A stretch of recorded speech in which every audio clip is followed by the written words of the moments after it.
Baik hadirin berbahagia. Wa ayyukhawifuhum billah. Tugas ulama juga bagaimana membuat para umara penguasa ini takut kepada Allah. Saya belajar Pak ini karena masih bukan musim politik. Maka saya jangan minta ucapan saya baca terjemah aja malam ini. Kurang jelas saya jelaskan aja. Kalau dia minta gimana usahanya banyak dijual dalam kitab ini. Wa ayyukhawifuhum billah. Para ulama bukan senang-senangi. Bukan jadi tim penggembira joget-joget bersama. Bukan itu tugas ulama. Bagaimana menjadikan penguasa ini takut kepada Allah Subhanahu wa taala atas setiap kebijakannya. Yukhawifuhum billah. Wa ayya'idhuhum, dan memberikan mau'izah. Namanya mau'izah ini berulang-ulang. Jika tiga-dua berikan mau'izah, bahasa mau'izah itu dia di antara khas bahasa mau'izah itu berulang-ulang. Dinasihati lagi, itu bahasa nasihat.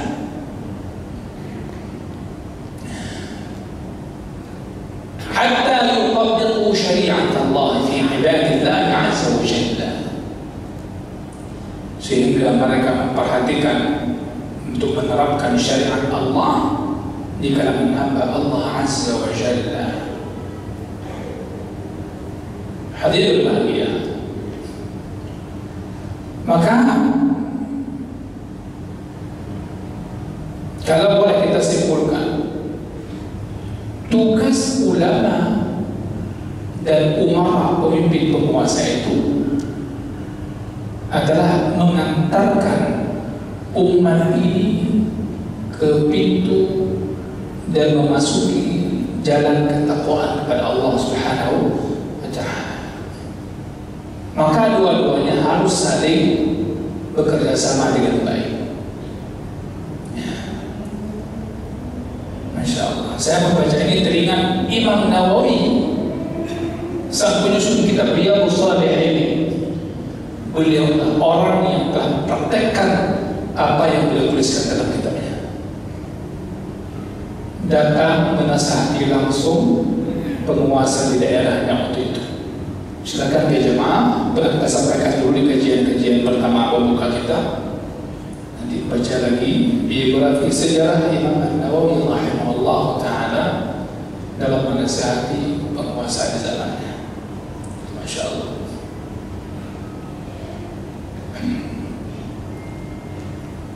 Yang tentu resikonya besar.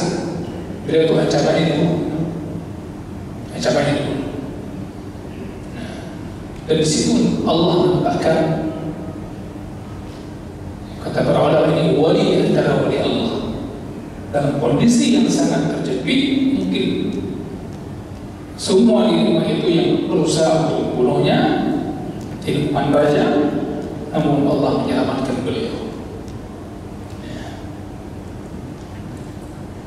Di antara alasannya wibawa beliau itu, beliau ini tidak pernah menerima uang dari penguasa, sehingga dia terakusulan orang sekeliling raja waktu itu mengatakan, kita cabut saja bantuan untuk dia, kata raja. Maka sang menterinya mengatakan, mengatakan bahwasanya, raja, bagaimana kita mencabutnya? Dia tidak pernah menerima 1% pun dari kita. Hadir berbahagia, ini berkah. Baik. Kemudian Allah mengatakan, fa in tanaza'tum fi syai'in farduhu ila Allah wa Rasul. Ada perkara sesuatu hal yang kalian perselisihkan, maka kembalikan itu kepada Allah dan Rasulnya. Artinya apa? Ucapan kita sesama kita terhadap masalah yang kita perselisihkan itu bukan hujjah. Tidak bisa menjadi argumen dalil yang menggugurkan Al-Quran dan Sunnah itu sendiri. Tidak. Maka disuruh kembalikan kepada Allah dan Rasulnya.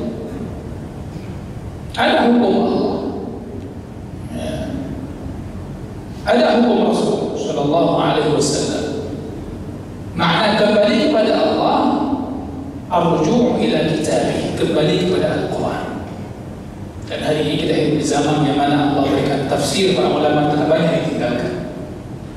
Ya, tafsir yang begitu luar biasa, luasnya pembahasan, sehingga orang akan memahami bagaimana penjelasan tentang ayat Allah Subhanahu wa Ta'ala itu.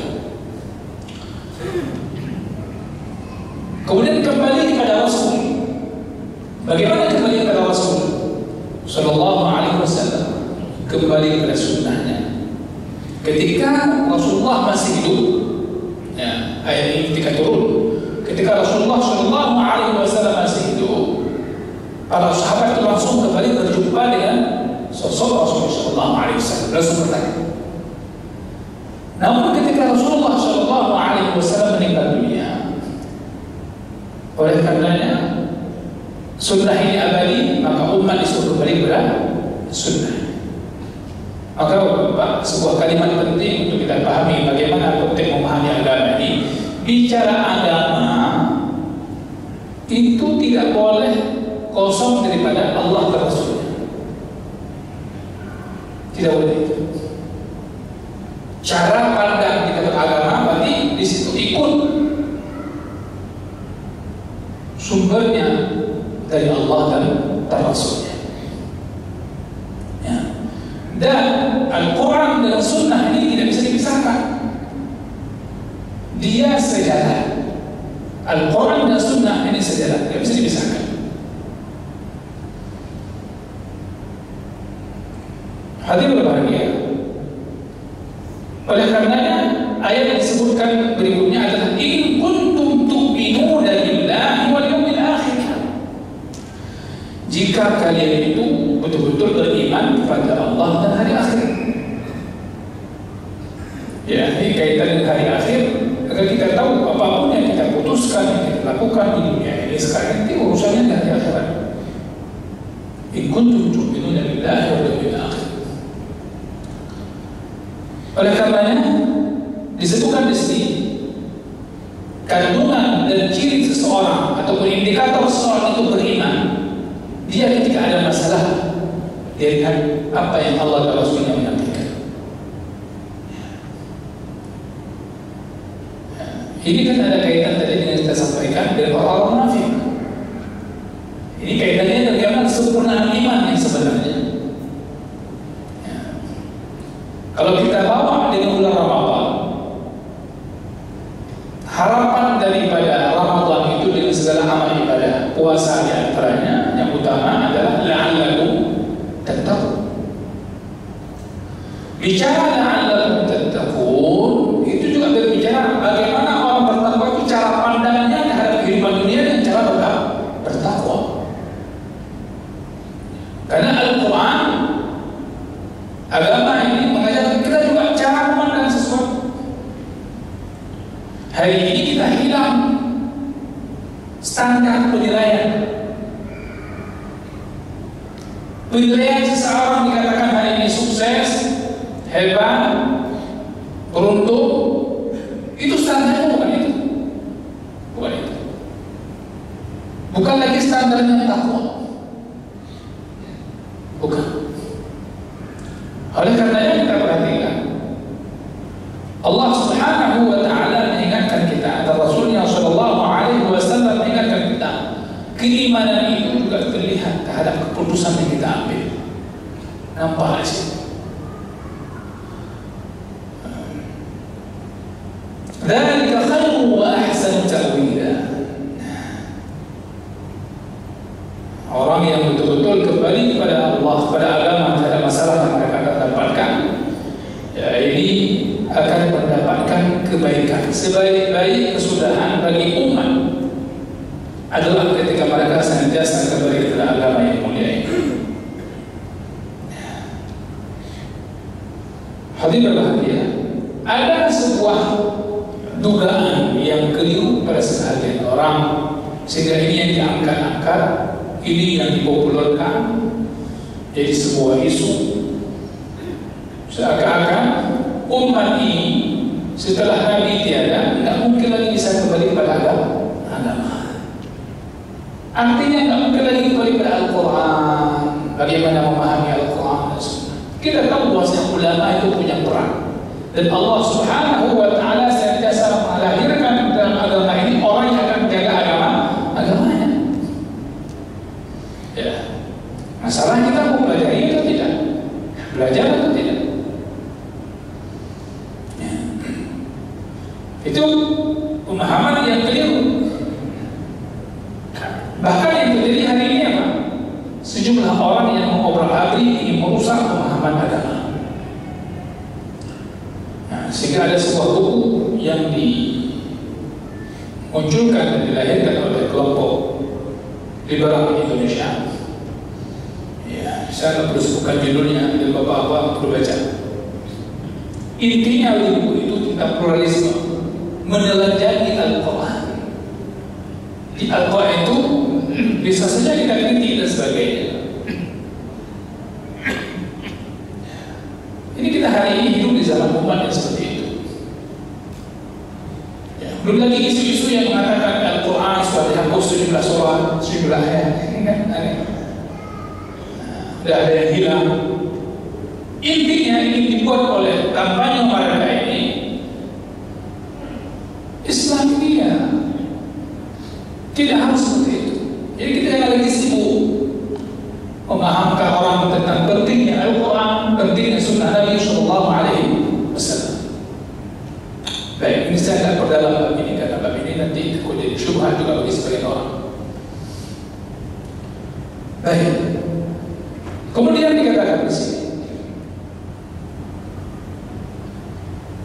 ada orang-orang yang dia diperintahkan oleh Allah Subhanahu wa Ta'ala untuk kembali kepada Al-Quran, kembali kepada syariat agama Allah Subhanahu wa Ta'ala, untuk mengambil sebuah keputusan melalui keputusan agama Allah Subhanahu wa Ta'ala.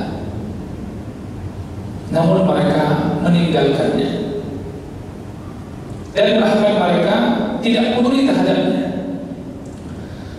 Ini sebagaimana Allah Subhanahu wa Ta'ala sebutkan di surah An-Nisa, alam tara ila alladziina yaz'umuna annahum amanu bima unzila ilayka wa ma unzila min qablik yuriduna an yatahakamu ila at-taghut wa qad umiru an yakfuru bihi.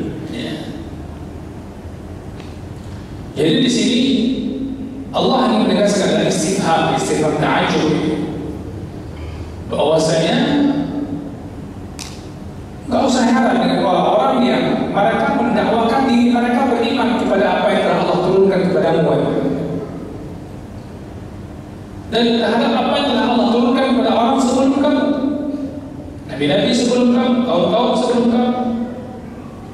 Akan tapi mereka tidak ingin sama sekali untuk berhukum kepada Allah dan Rasulnya. Mereka tidak tetap berhukum kepada selain hukum Allah dan Rasulnya. Segala sesuatu yang menyelisih syariat Allah Subhanahu wa Ta'ala. Hadirin berbahagia, beginilah ya, kalau kita bicara agama secara lebih luas, kita akan tahu rupanya agama ini tidak hanya berbicara salat, tapi dalam ruang lingkup sejumlah apa yang terjadi dengan sejumlah saudara kita di beberapa negara, agama itu hanya ditinggalkan hanya boleh salat. Bahkan ada yang salatnya pun hanya ketika jam salat oleh buka masjid. Dan ini sudah ma'ruf, perlu saya sampaikan. Sejumlah negara Arab, bahkan termasuk negara Arab yang pernah dijajah oleh negara kafir. Termasuk yang mereka usahakan untuk menghilangkan bahasa Arab resmi. Ini pernah dialami di Mesir. Mereka gantikan dengan bahasa Perancis, Inggris, begitu. Ini ditulis oleh para ulama tentang sejarah bagaimana perlawanan peperangan orang kafir kepada orang Islam dengan cara bahasa. Mereka ganti itu. Nggak mampu, sehingga dimunculkan waktu itu kampanye besar-besaran dengan cara menghidupkan hanya bahasa pasaran, bahasa kita, bahasa amiyah istilahnya, bahasa pasaran, bahasa bebas. Kalau bahasa Indonesia bukan bahasa baku, ya, di bahasa kalau orang di sana di lulu gua bahasa gitu. Nah, ini berkaitan. Alhamdulillah Allah menjaga agama ini. Maka kata para ulama yang peduli terhadap syariat sampai bahasa ini, ya, seperti yang dikatakan oleh Syekh Bashar Awad Muhakkik ternama dengan Arab orang Irak, sekarang tinggalnya di Saudi Arabia. Beliau mengatakan bahwasanya bahasa Arab ini syiar Islam, syiar Islam. Maka Allah jadikan bahasa Arab ini bukan bahasanya orang Arab, tapi bahasanya orang Islam. Makanya Allah turunkan Al-Quran, inna anzalnahu Quran Arabiyyan. Jadi kita sudah anzalnahu ilaika mubarak sebagainya, dipahami bahwasanya Al-Quran dalam bahasa Arab. Maka setiap umat ini dia punya kepentingan untuk mengetahui bahasa Arab. Minimal kalau saya bahasakan, kita tahu apa yang kita ucapkan dalam salat kita. Karena dalam salat tidak kita ucapkan bacaan salat itu bahasa daerah kita. Makanya peran para ulama dalam melawan penjajahan di sisi ini besar. Sehingga orang ketika tidak tahu lagi bahasa Arab, nanti dia tidak akan tahu syariat. Pernah di Irak itu ditutup fakultas syariah. Ditutup fakultas syariah. Sehingga dimasukkan dalam sebuah kampus, sebuah fakultas disatukan, fakultas adab sastra. Jadi dibuat hanya bagian kecil yang dipelajari prodi istilahnya, hanya prodi diperkecil. Sebelumnya itu ada khusus fakultas syariah dikecilkan. Ini banyak dialami oleh negara Arab. Subhanallah. Alhamdulillah, ini syukurlah kepada Allah kita tinggal di Indonesia ini masih Allah berikan banyak kemudahan. Ya. Baik, oleh karenanya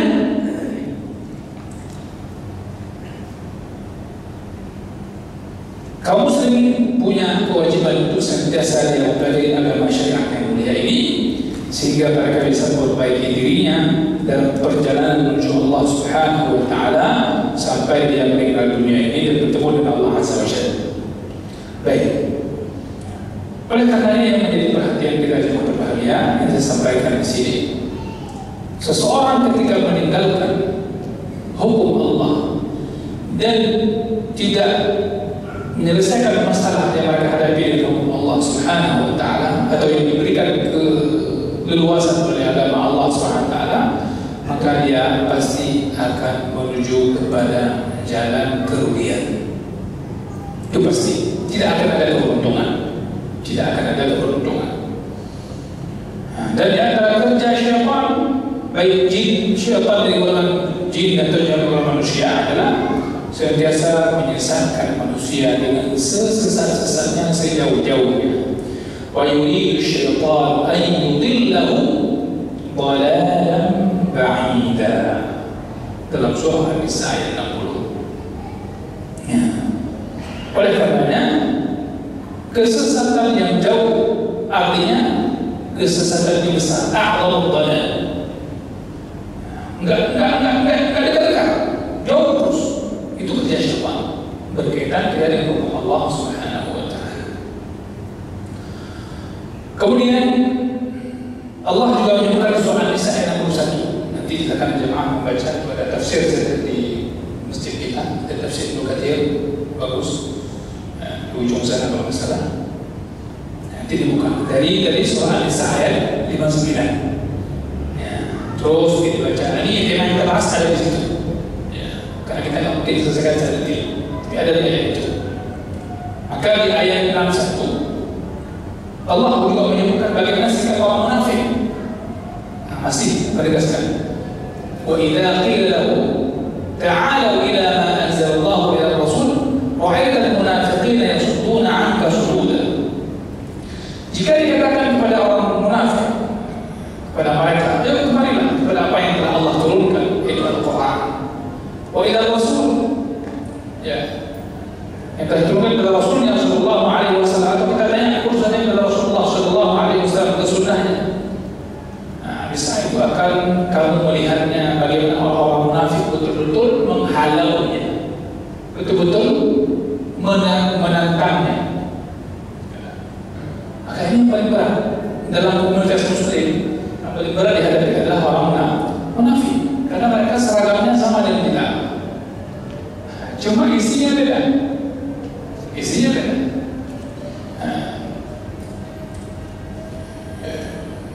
Sekali lagi, padahal tujuannya apa? Agar jelas bagi orang munafik itu apa yang Allah turunkan, apa yang Rasulullah SAW sampaikan. Akan tetapi dengan itu bahkan akan nampak memperjelas mereka betul-betul munafik. Allah nampakkan isi hati mereka sebenarnya. Oleh karenanya ini mencakup kepada munafik bukan hanya di zaman Rasulullah SAW, tapi mencakup kepada munafik sampai sepanjang zaman. Ya, mereka akan berbalik dari apa yang diajar oleh Allah dan Rasulnya. Wallahu ta'ala alam. Insyaallah ini akan kita bahas pada pertemuan berikutnya. Itu sudah dibaca sampai ayat 63 itu masih berbicara hal yang sama di surah An-Nisa 59 sampai 63. Silakan dibacakan. Wallahu ta'ala alam.